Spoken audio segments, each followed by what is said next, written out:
My name is Rhoda, and I'm here to testify on behalf of my father, my husband. So, my dad is a lecturer, and he has been an associate professor for quite a while, and he applied for his promotion to professor since 2019, 2020, if I can remember correctly. And it was approved in 2022, but the confirmation did not come. I started praying on the altar. Every day, settlement note, his name is there. Congratulations note, his name is there. After communion, I'm praying for him. I'm telling God, my father is getting old. He cannot die as an associate professor. He has to be pro. And on Tuesday, I woke up in the night and I just decided to, I remembered I had not sent my birthday prayer request, and I sent it. And on Wednesday afternoon, my dad called me, and the email came, and it was backdated to 2022 from when it was delayed, which means they are going to compensate him up till 2022 when the promotion was supposed to come. He's now a prof. I'm so happy. In fact, now my second testimony. So my now husband, at the time we were dating, he's a software engineer and very smart man. I used to call him my star boy. Very smart.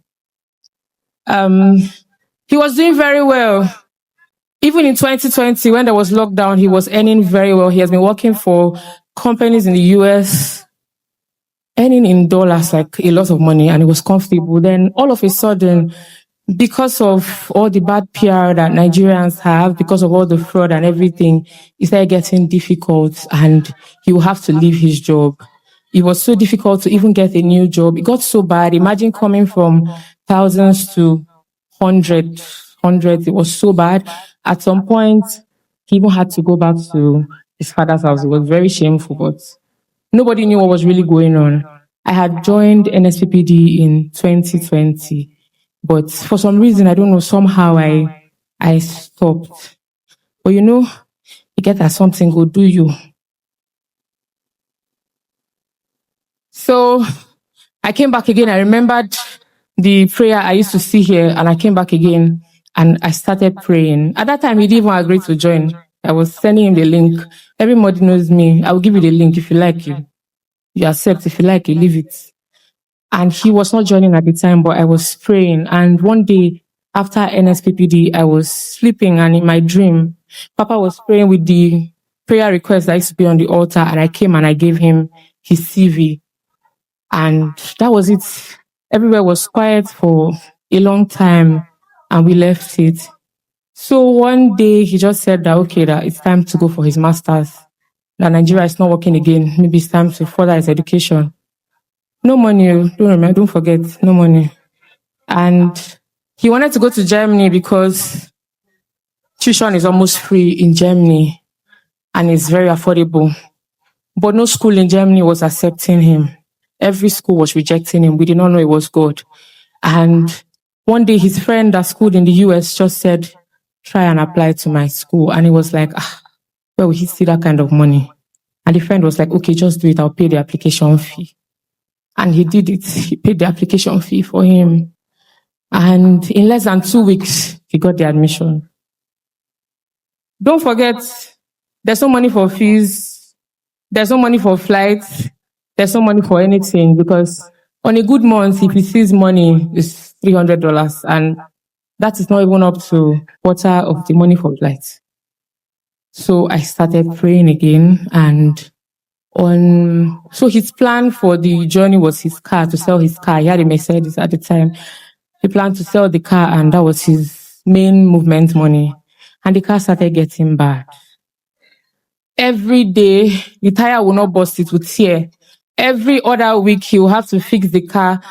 Then there was a particular time that something got bad, and he had to fix it with over ₦1 million. And I called him, I'm like, if you are fixing this car like this, which money will you use and go? Like, when there's no money for you to go, how will you go? And I said, okay, you know what, pick me, let's come for midweek service, let this car enter the church. And on our way, just by National Mosque, we heard a sound and the tire tore. We're just 5 minutes away from church, and I say, you see, our village people have come again. So we rode that car. The journey of 5 minutes took us over 30 minutes. We got to church and it was already was past 30 minutes past 7 or even more than that. And when we got to the church, they asked us to park outside and I begged them. I said, please, this car has to enter so that these people can leave us alone. So the security asked us to just park by the gate. And they said, go and pray for solution. And we came inside the church that day. I could not even pray. I was just sitting down and crying because I had not know what to do again. And when we came out, they had already, it was already late, 8 o'clock, where we used to see a place to get a tire. And we stay in Life Camp. How will we roll the car to Life Camp? They had already ordered a tire for us. They called somebody and the person went to the shop, opened the shop and brought that tire for us, carried us to where we'll fix it.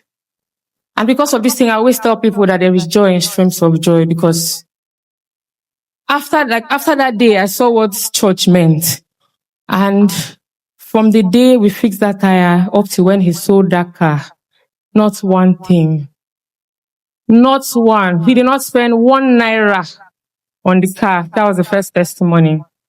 So by the time it was crossover service and he picked me again and we came for the crossover service. We were very early. We almost swept the stadium that day. And when we got there, when Papa said, pick a position, this was 2023, pick a position, a very comfortable position, pray to God and arrange your 2024. I got on my knees. He was beside me. He did not know I was praying for only him. And I said, God, you know that when you bless this man, I'm blessed. I was praying. I said, God, because you know that this is how my help used to come. Please help him. Because he has never been in any fraudulent anything. You have to help him. I prayed that day and we left. Before he traveled, I came to NSPPD again. Before he left, I came here and I carried his file of documents to the altar and I prayed again. And it was time to go. When he was leaving, don't forget, no money. He had only $350. I can't forget. And we got to the airport again. There was extra luggage and the money went down again. So when he traveled to the US, when he finally landed and got his groceries and everything, he had only $100. No family member, nobody. His city is a very white city, so there's not even black people in the city. When he sold his car, the car could only pay 2 months of his school fee, 2 months of rent, medical insurance, and flights. His school fee was $40,000. And I said, God, even if you add his salary for 2 years, without him eating, we cannot pay this money. So you have to help us. So before he traveled, he had emailed every prof possible, everybody in the school, to ask for a graduate assistantship role that will waive his school fee. And he said all the roles were filled up. So there was no hope, but he still went. He's a very positive person. He doesn't speak negatively. So I'm sure if I was the one, I would have stayed back. But he left. And when he got there, he didn't have food to eat. He was eating ramen. If you don't know ramen is like noodles. The sodium content is very high and he already has high blood pressure, but he was eating ramen every day because there was no food. And he was losing weight. And one day, somebody, I don't know where the person found the audacity, but somebody called me and said, Rhoda, why is he feel very sick? Is he sick? And I prayed that night. I said, God, when I come tomorrow, if you don't give me something, I will tell you to come back because there's rice at home. At least come and eat, don't die. Go back to your father's house. And that day from the altar, Papa said, there's somebody here. God said I should tell you that he did not bring you this far to abandon you.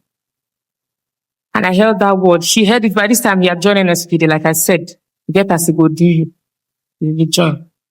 And we held that word. We were praying with the word every day. Now his school fee was due. And they extended it. There was no money. He was very confused. Going from office to office every day, asking for funding. There was nothing. And they sent him a mail that if he cannot pay that fee in 2 weeks, he will be out of status, which means he will have to come back. Don't forget, no money for flights to come back at this point.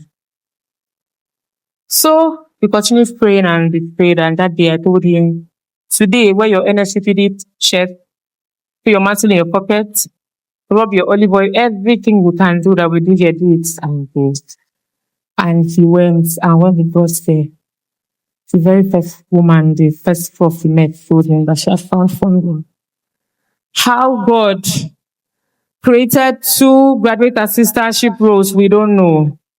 With full tuition waiver. I'm talking $40,000 US. We don't know how God did it. At this time, there was holy confusion. He did not know how to tell this person, sorry, I already have a job.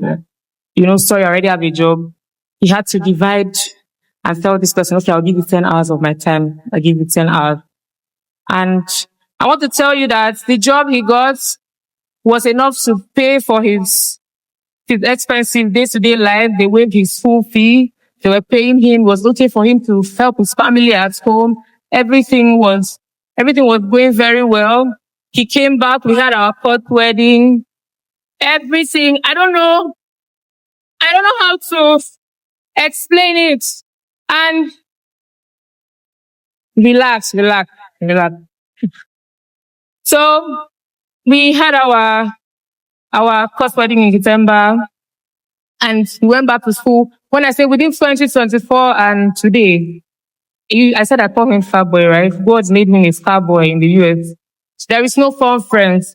Everybody in the faculty, they want to show the most intelligent boy to come and present a paper. Everybody wants to write a paper with him.